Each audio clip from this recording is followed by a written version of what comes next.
नमस्कार, आप देख रहे हैं 9 भारत समाचार। बांदी संजय बीसी एक ऐसे नेता हैं जो जनता के नेताओं के लिए लड़ते हैं। भाजपा वरंगल जिला अध्यक्ष गंता रवि कुमार ने कहा कि ऐसे नेताओं द्वारा विधायक नयनी राजेंद्र रेड्डी जो 40 वर्षों से कांग्रेस पार्टी के वरिष्ठ नेता रहे हैं की व्यक्तिगत आलोचना करना शर्मनाक है। वरंगल जिला भाजपा अध्यक्ष गंता रवि कुमार, राज्य नेता कुसुमा सतीश, वन्नाला वेंकटरमन, जिला नेता भाकम हरिशंकर, एरुकला रघुना रेड्डी, तिरुपति रेड्डी और अन्य ने वरंगल चौरस्ता में आयोजित प्रेस कॉन्फ्रेंस में भाग लिया। गंता रवि कुमार कुसुमा सतीश ने कहा कि विधायक नयनी राजेंद्र रेड्डी बंदी संजय की व्यक्तिगत आलोचना करना कोई बहाना नहीं। अगर कांग्रेस दिल्ली में धरना देती है तो नेताओं के अलावा कोई भी इसमें शामिल नहीं होगा। उन्होंने कहा कि बीआरएस शासन के दौरान कोई विकास नहीं हुआ। उन्होंने कहा कि वरंगल में जमा हुई समस्याओं के विकास के लिए वरंगल के सभी भाजपा नेता आपके साथ मिलकर काम करेंगे और इसके लिए सभी को एक साथ आना चाहिए। ఈ అవగాహన లేకుండా పశ్చిమ ఎమ్మెల్యే రాజేందర్ రెడ్డి గారు మరి చాలా సీనియర్ 40 సంవత్సరాల రాజకీయంలో ఈసారి అవకాశం వచ్చింది। మరి ఈసారి అవకాశం వచ్చినప్పుడు ఉమ్మడి జిల్లా నుండి ఒక టౌన్లో రిప్రజెంట్ చేస్తున్న మీ అనుభవం ఎక్కడ పోయింది? మీరు ఏం మాట్లాడుతున్నారు? రాజకీయాలలో విమర్శలు అనేది స్వామి విమర్శలు, మంచి విమర్శలు ఉండాలి, కానీ వ్యక్తిగత విమర్శలు చేయాల్సిన అవసరం లేదు। బండి సంజయ్ గారు కేంద్ర హోంశాఖ సహాయ మంత్రి, తెలంగాణ రాష్ట్రానికి రావాల్సిన బడ్జెట్ జిఎస్టీ యొక్క షేర్స్ ఎప్పటికప్పటికి తీసుకొచ్చి తెలంగాణ రాష్ట్ర అభివృద్ధిలో కేంద్రం సంబంధించిన ప్రతి వాటాను కూడా మా కేంద్ర మంత్రి గారు కిషన్ రెడ్డి గారు, బండి సంజయ్ గారు తెలంగాణ కోసం పనిచేస్తారు।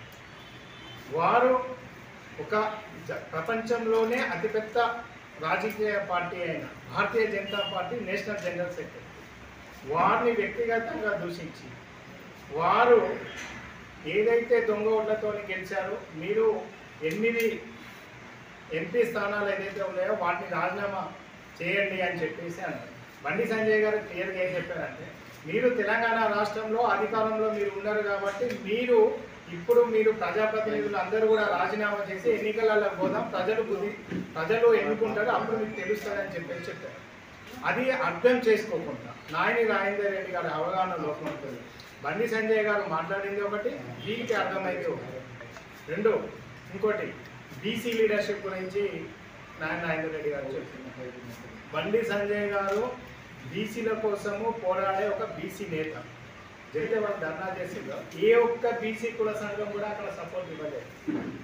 కేవలం కాంగ్రెస్ నాయకులు వారి పదవి కాపాడడం కోసం, రాహుల్ గాంధీతో మెప్పు పొందడం కోసం ఇక్కడ నుంచి పోయి ఆ ధర్నాలో పాల్గొన్నారు।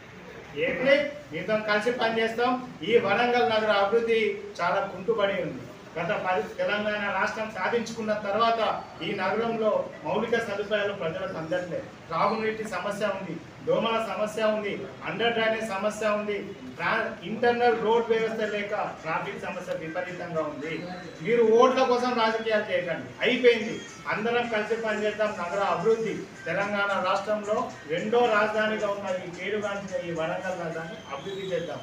రాండి ఇంకొక చర్చకు వద్దాము అంటే ఈ నగరానికి నరేంద్ర మోడీ గారి నాయకత్వంలో ఎన్ని బడ్జెట్లు, ఎన్ని నిధులు వచ్చాయి, ఏం అభివృద్ధి జరిగిందో మేము వరంగల్ చౌరస్తాలో కూర్చుంటాం। మీరు రాండి with proofs, GO copies, budget allocation, బ్యాంకులో డబ్బులు పడ్డాయి, కాంట్రాక్టర్కి ఇచ్చిన డీటెయిల్స్తో సహా మేము వస్తాం।